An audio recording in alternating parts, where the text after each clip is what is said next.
अस्सलाम वालेकुम नाज़रीन। बहरीन में ऐसी कौन सी चीज है जिसके पीछे ईरान पड़ा हुआ है? अमेरिका आखिर बहरीन को क्यों बचाना चाहता है? बहरीन में ईरान का फोकस इतना ज्यादा क्यों है? ताबड़तोड़ हमले बहरीन पर हो क्यों रहे हैं? दोस्तों, न्यूयॉर्क टाइम्स ने एनालाइज किया, उसने एक रिपोर्ट दिया भी सीरियसली कि extensively destruction to buildings inside the US fifth fleet headquarters in Bahrain. Bahrain में जो अमेरिका का फिफ्थ फ्लीट हेडक्वार्टर है, वहां पर सबसे ज्यादा तबाही हुई है। मुतादिद बिल्डिंग्स कंप्लीटली डिस्ट्रॉय हो गई है। ये फिफ्थ फ्लीट हेडक्वार्टर है क्या?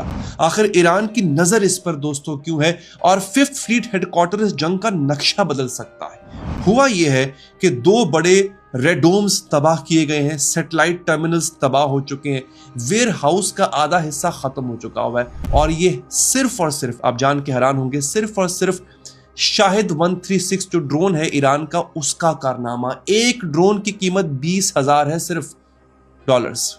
सवाल यहां पर यह है कि ईरान फिफ्थ फ्लीट पर इतना फोकस्ड क्यों?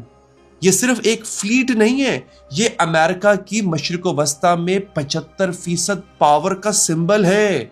अब इसको समझने के लिए आपको अगले चंद मिनट मेरे साथ रहना। अब सबसे पहले समझिए कि फिफ्थ फ्लीट एग्जैक्टली है क्या। अच्छा, यह सिर्फ शिप्स नहीं है, जहाज नहीं है, यह कॉम्प्रिहेंसिव एडमिनिस्ट्रेटिव इंतजामी सेंटर है। वॉरफेयर, जंगी हिकमत अमली, इंटेलिजेंस, पायरेसी, पॉलिटिक्स, डिप्लोमेसी, सब कुछ यहां से कंट्रोल होता है। मिडिल ईस्ट सब सारा यहां से कंट्रोल होता है। इसका कवरेज एरिया पता कितना है? 6.5 million square kilometres, 65 lakh square kilometres की बात कर रहा हूं। और ये क्या क्या कवर करता है मैं आपको बताता हूं। पूरा पर्शियन गल्फ, खलीज फारस, Red Sea, Gulf of Oman, खलीज ओमान, अरेबियन सी, बहरा अरब, कई हिस्से इंडियन ओशन के, बहरे हिंद के, और 21 ममालिक। ये इतना बड़ा है फिफ्थ फ्लीट। यानी 3 स्ट्रेटेजिक चोक पॉइंट्स वो भी यहां पे गिरते हैं आके। समझिए, बहरे हुरमस, स्विस कनाल, बाबल मंदाब, बहरे बाबल मंदाब, वो भी यहीं से कंट्रोल होती है। इन 3 जगहों से दुनिया की 90% की ऑयल की ट्रेड गुजरती है। अमेरिका का इन पर कंट्रोल उनकी एनर्जी सप्लाई चेन गारंटी करता है। उन मुल्कों की एनर्जी सप्लाई चेन टूटेगी नहीं, ये अमेरिका गारंटी करता है। ये है दोस्तों, ये है वो फ्लीट कि जिसको ईरान ने मार मार के इसका भुरकस निकाल दिया है। अब तक किसी ने इस पे बात नहीं की। लोग फोकस कर रहे हैं कि ईरान ने गल्फ ममालिक पर हमले किए, लोग फोकस कर रहे हैं कि ईरान इसराइल में बम फेंक रहा है। असल जो इस जादूगर की जान है वो इस तोते में है नाजरी। अच्छा, इस फ्लीट की कॉम्पोजिशन क्या है ये भी बहुत कम लोग जानते हैं कि ये जो फिफ्थ फ्लीट है अमेरिका का, जो अमेरिका की जान है, इसकी कॉम्पोजिशन है, इसमें 30 से ज्यादा नेवल वेसल्स हैं, डिस्ट्रॉयर्स हैं, सबमरीन्स हैं, मोबाइल एयरक्राफ्ट कैरियर्स हैं, 15,000 पर्सोनल यानी 15,000 फौजी हैं, हंड्रेड्स ऑफ एयरक्राफ्ट्स हैं, और थाउजेंड्स, हजारों एडवांस्ड मिसाइल्स हैं। और ये सब बहरीन में एक जगह पर पड़ा हुआ है, एक जगह पर। अब नाज़रीन समझिए कि ये जो फ्लीट है, फिफ्थ फ्लीट, ये क्यों बनाई गई थी? 1995 सोवियत यूनियन कोलैप्स हुई। उसके बाद अमेरिका ने सोचा कि अब मिडिल ईस्ट और सेंट्रल एशिया पे उसका राज होना चाहिए, हेजमनी होनी चाहिए। जो टारगेट कंट्रीज थे वो थे Iraq, Iran, Pakistan, Afghanistan. Fifth fleet की तारीख ये कहती है कि 2001 में जब अफगान इन्वेजन होती है, अफगानिस्तान पर हमला होता है, तो इसमें फिफ्थ फ्लीट ने पार्टिसिपेट किया था। 2003 में इराक इन्वेजन, फिफ्थ फ्लीट यहां पर मेन फोर्स थी। 2023 से 2025 जो यमन पे हमले हुए थे वो फिफ्थ फ्लीट ने ही एग्जीक्यूट किए थे। 2026 ईरान पर हमला, फिफ्थ फ्लीट से सारी प्लानिंग हुई थी, ऑर्डर्स दिए गए थे और डिप्लॉयमेंट सारी यहां से की गई थी। ये फ्लीट अमेरिका की बैकबोन है मिडिल ईस्ट में। हर जंग यहीं से शुरू होती है। और ईरान अगर बहरीन पर आज ताबड़तोड़, या यूं कह ले कि बहरीन में फिफ्थ फ्लीट पर आज ताबड़तोड़ हमले कर रहा है, तो ये कोई छोटी बात नहीं है। तो अब समझिए कि ईरान क्यों आखिर फिफ्थ फ्लीट पर फोकस कर रहा है। ये बड़ी, इसके पीछे बड़ी सिंपल मैथ है। ईरान बहरीन के इस इलाके पर क्यों हमला कर रहा है? फिफ्थ फ्लीट 75% यूएस पावर रखती है मिडिल ईस्ट के अंदर।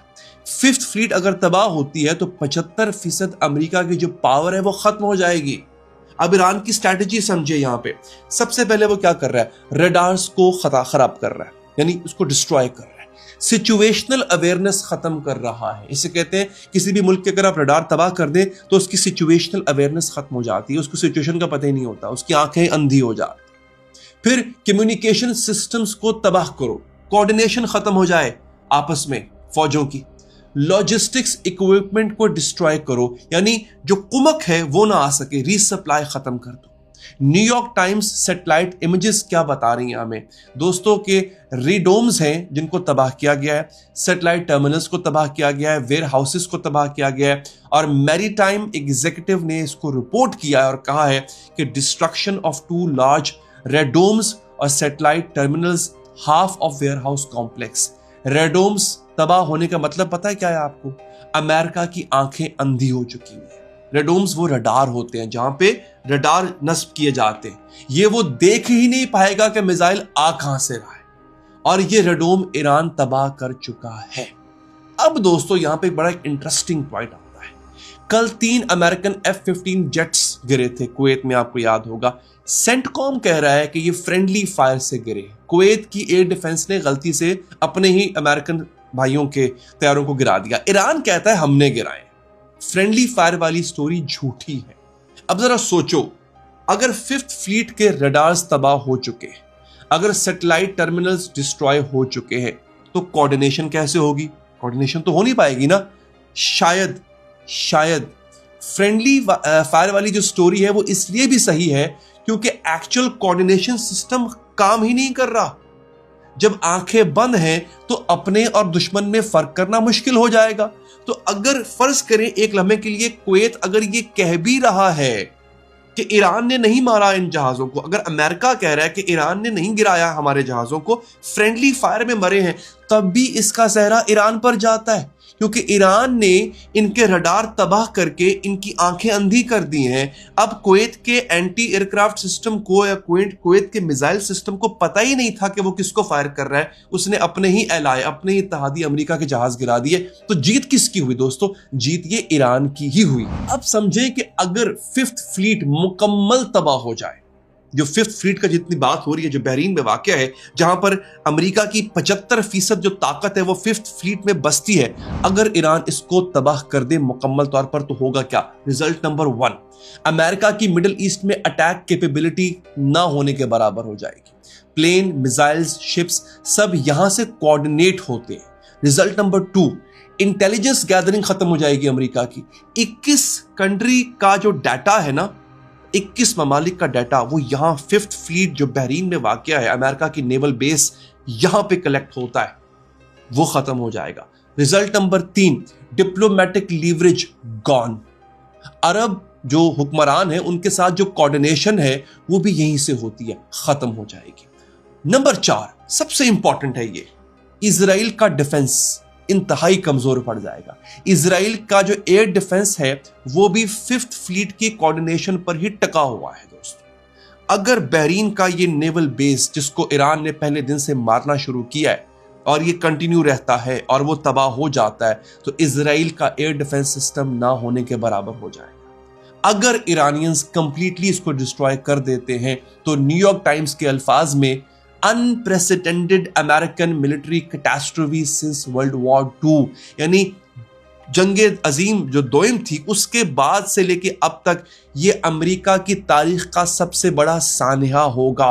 वर्ल्ड वॉर 2 के बाद अमेरिका का इतना बड़ा नुकसान नहीं हुआ दोस्तों, और अगर ये होता है तो ये तारीख में लिखा जाएगा। तो नाज़रीन, सिचुएशन क्या है? 5th फ्लीट सिर्फ जहाज नहीं है, ये अमेरिका का दिमाग है मिडिल ईस्ट में।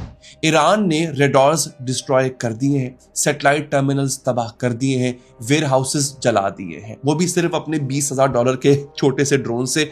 और उसको रोकने के लिए अमेरिका को $4 मिलियन के पेट्रियट मिसाइल भेजने पड़ते हैं उसको इंटरसेप्ट करने के लिए। और हाँ, बमबार्डमेंट अभी भी जारी है, बिना रुके, बिना मैनूवर किए इस वक्त भी ईरान बमबारी कर रहा है। ये फ्लीट अब एक बहुत ही वीक पॉइंट बन चुकी है नाज़रीन। मिलते हैं अगले वीलॉग में, तब तक के लिए चैनल को सब्सक्राइब कीजिए, अपना ख्याल रखिए। अल्लाह ने के बाद।